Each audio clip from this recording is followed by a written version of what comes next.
Welcome back to the news. The late veteran journalist Hosea Philemon has been described as a man of great stature in journalism in the country and abroad. This was the message at his funeral service today. My next encounter was a moving one. In an atmosphere filled with sadness and broken-hearted, colleagues, friends, relatives and families gathered at the Sionikami Memorial Church in Port Moresby to bid farewell and pay their tributes to veteran journalist Hosea Philemon for the last time. The late Hosea passed away on the eve of Christmas on December 24th. His daughter Ludwina Philemon best describes her dad as a father that has a heart for his children. That dad lived his life, and as he was going down, he poured that love that was supposed to have come to us, to his grandchildren. And he shared that life with our late mother, Pauline Philemon. Up until 2 years ago, Mom left us. He never stopped loving us, myself and my siblings, and the grandchildren. Meanwhile, Post-Korea General Manager Frank Ganaya, on behalf of the staff and the management, described the late Hosea as a man with a vision and always encourages upcoming journalists to strive and perform to the best of their ability in their career. Journalists like Wafi sometimes should be referred to as champions of the underdog. We have lost one.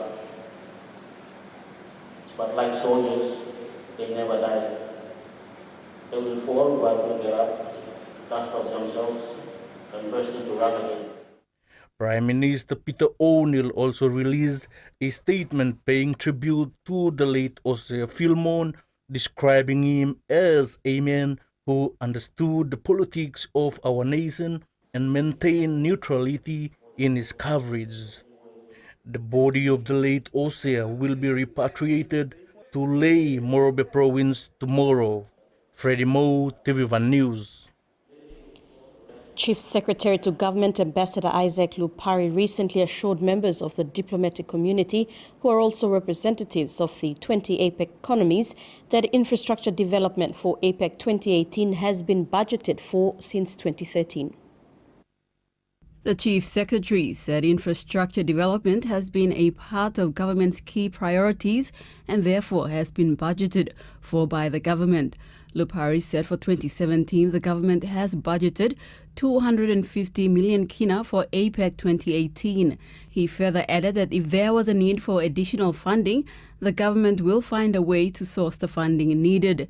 Ambassador Lupari said the government is collaborating with the public and private sector and making sure that they partake in the hosting of the APEC 2018. On the 2017 national elections and APEC 2018, he said the key challenge is not so much economic issues, it is the ability of the public service to deliver.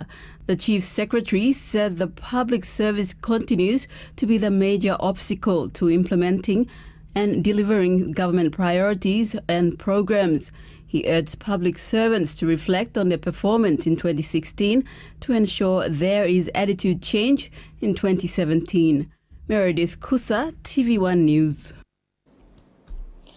Another 575 Guinea-Guada Business Foundation graduates have gained job skills and renewed hope through a successful skills training program. The participants from the National Capital District and Central Province received training in management, bookkeeping, mechanics, driving, cooking and sewing.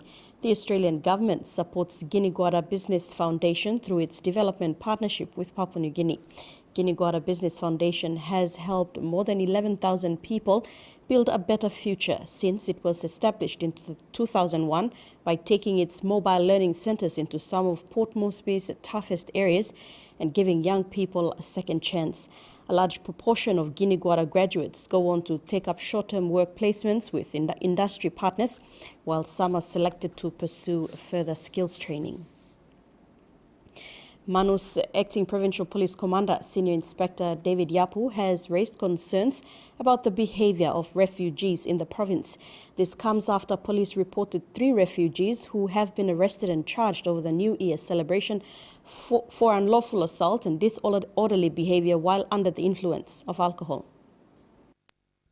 Provincial Police Commander Senior Inspector David Yapu sent out a stern warning to not tolerate such behaviors.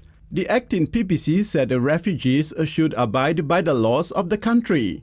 He said Manus is a peaceful province and he expects everyone to behave and conduct their normal day-to-day activities without fear, threat or intimidation. The 3 refugees, 2 of Bangladesh nationality and 1 of Burma nationality, were arrested and charged on Monday night. They have been released on 300 kina bail each and will appear at the Lorengau District Court on Friday. Tere Alex, TV1 News.